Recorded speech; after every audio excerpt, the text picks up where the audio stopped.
Am Golf Mexiko Drive, hier der Quick Point vor der Brücke. Einmal kurze Ansicht und ich zeige euch auch noch nachher, was man hier alles sehen kann. Parken könnt ihr direkt hier vor der Brücke auf dem Parkplatz, das ist kostenfrei möglich. Und dann unter der Brücke durch und dann kommt ihr zu diesem Quick Point. Wenn dir dieses Video gleich gefällt, dann abonniere doch unseren Kanal und drücke auf die Glocke, somit verpasst du zukünftig kein weiteres Video.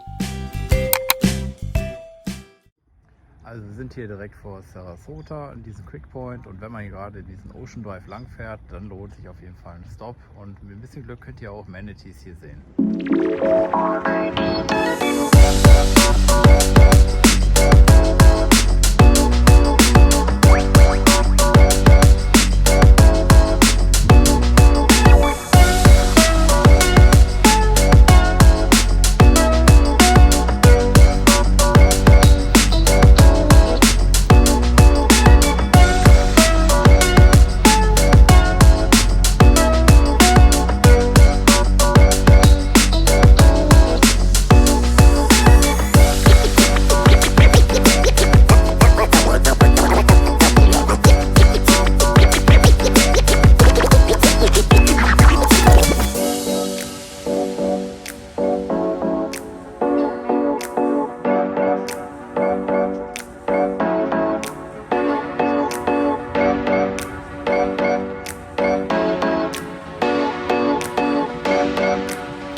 Wir hoffen, unser Video hat dir gefallen. Abonniere doch einfach unseren Kanal, drücke auf die Glocke und du verpasst zukünftig kein weiteres Video mehr.